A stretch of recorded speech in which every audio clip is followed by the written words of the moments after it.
Precisamos falar sobre o Dia do Cabelo Maluco. Esse é um dia que, em tese, foi criado para divertir as crianças, para encher as escolas de cor, de bagunça e de risadas. Aquela bagunça gostosa para celebrar a infância, essa fase que é puro excesso, imaginação e leveza. Mas é só a gente olhar as redes sociais para perceber que, em muitos casos, o que era para ser uma brincadeira simples virou uma grande competição de adultos. Olá, sejam todos muito bem-vindos. Eu sou a Agnes e você tá no Olha Só Que Papo. Por aqui a gente fala sobre empreendedorismo, trabalho, educação, família e de vez em quando também rola uma fofoquinha. Então, se você chegou até aqui, já deixa seu like, assim você ajuda o algoritmo a entender que o meu trabalho é relevante. E dessa maneira ele vai levar para mais gente, certo? Se você não é inscrito, já se inscreve aqui no canal e vamos fortalecer essa comunidade de trabalhadores cansados e juntos vamos reverberar os mais variados assuntos aqui, certo? Então, bora que let's seguir o nosso assunto e vamos falar de cabelo maluco. Então, gente, o Dia do Cabelo Maluco nasceu com uma ideia incrível, né? A ideia seria deixar as crianças se expressarem, testarem o próprio gosto, entenderem que ser diferente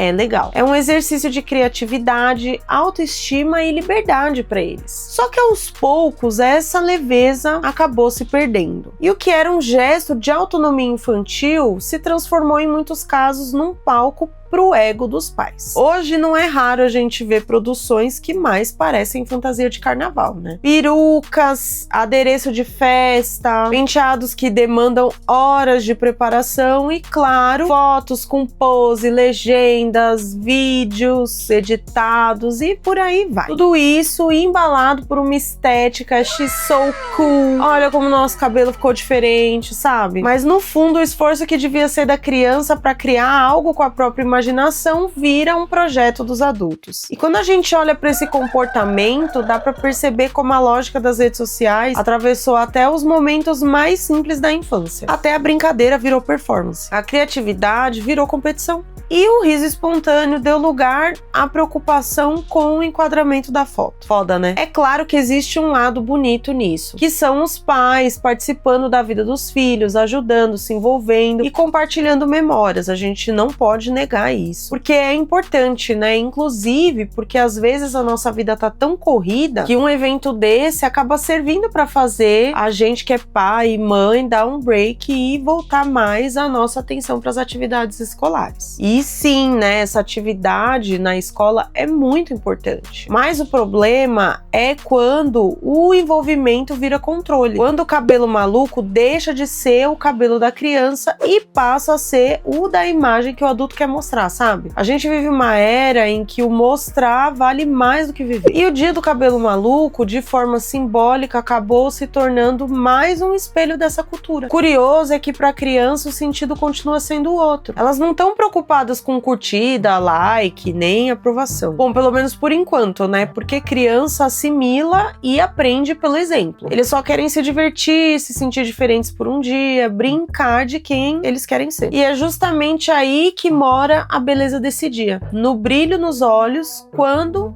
eles se olham no espelho. Em glitter pra todo lado, tinta borrada, no riso deles. Mas para isso, os adultos precisam saber dar um passo para trás e dar autonomia para as crianças, né? Talvez a reflexão não seja só sobre o Dia do Cabelo Maluco, mas sobre o quanto a gente, como sociedade, vem transformando tudo em palco. As festas escolares, as brincadeiras, os momentos simples, tudo tem que virar conteúdo. Tudo precisa ser validado. E nesse processo, a espontaneidade da infância vai se perdendo um pouquinho a cada clique. O Dia do Cabelo Maluco devia ser uma celebração da imaginação infantil. Um lembrete de que a beleza tá no desarrumado, no improvisado, no que não precisa de aprovação. Porque no fim, o cabelo mais bonito não é o mais elaborado, nem o que fica melhor na foto. É aquele que foi criado com as próprias mãos da criança, com o coração e a alegria de quem ainda nem aprendeu a competir. Então, talvez a pergunta seja: a gente ainda consegue brincar sem transformar tudo em vitrine? Ou até as nossas lembranças agora precisam passar por um filtro antes de valer a pena? Pesado, hein? E ainda tem um plus nisso aí. O algoritmo das redes sociais foi feito para fazer a gente consumir. Ele entende o que a gente curte, o que a gente compartilha, o que desperta a nossa emoção e transforma tudo isso em vitrine. O Dia do Cabelo Maluco, que devia ser um exercício de criatividade e improviso para as crianças, também entrou nessa lógica. As marcas perceberam o potencial e começaram a ocupar esse espaço. E elas não estão erradas. Você que é empreendedor, aprende aí. Sprays coloridos, tintas laváveis, glitter ecológico, laços personalizados, kits de faça você mesmo, fantasias infantis temáticas, porque o cabelo maluco foi pro corpo inteiro. Tudo isso pensado para parecer lúdico, mas com uma função muito clara, que é vender.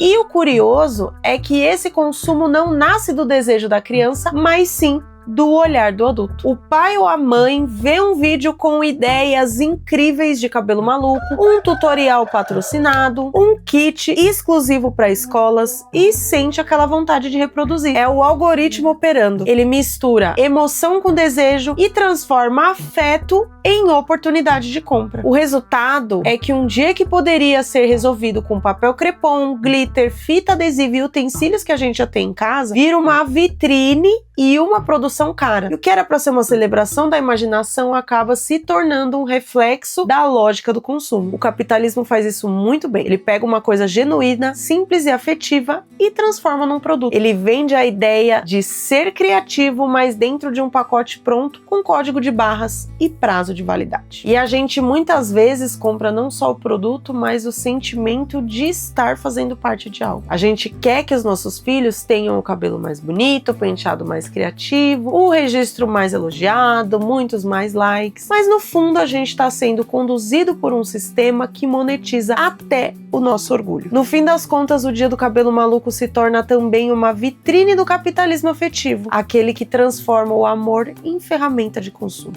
Porque quando o algoritmo entende que a emoção vende, ele passa a empacotar cada gesto de afeto, até mesmo o cabelo colorido de uma criança, como oportunidade de engajamento. E talvez essa seja a parte mais triste ou mais reveladora de tudo isso. O brincar virou mercado, o afeto virou vitrine. E a infância, que sempre foi o espaço mais livre e espontâneo da nossa vida, virou um terreno onde o algoritmo também quer mandar. Mas, na minha humilde opinião, ainda dá tempo de lembrar o que o Dia do Cabelo Maluco realmente significa. Ele não precisa de compra, nem de spray caro, nem de penteado muito elaborado. O que precisa é de imaginação e de tempo para a gente criar junto, de uma casa que ria do resultado torto e que não busque a perfeição. A beleza desse dia tá exatamente aí na bagunça com a criança, naquele glitter que gruda na roupa, na tinta que mancha, oh meu Deus, aquela tinta que mancha, nas pequenas imperfeições que mostram que a infância é para brincar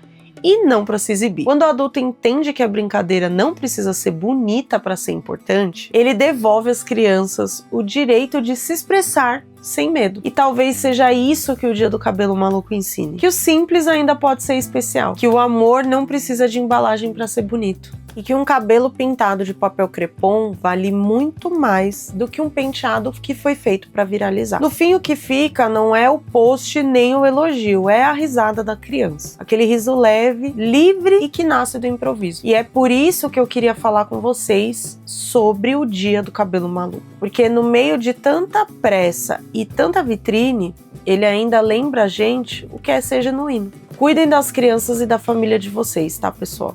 Vivam cada momento da infância do filho de vocês. Obrigada a você que chegou até aqui. Não esqueça de deixar o seu like no vídeo. Comente aqui o que você acha do Dia do Cabelo Maluco. Se você tem filho, se você faz o cabelo maluco, se você já passou dessa fase. É isso, gente. Um beijo e até o próximo vídeo.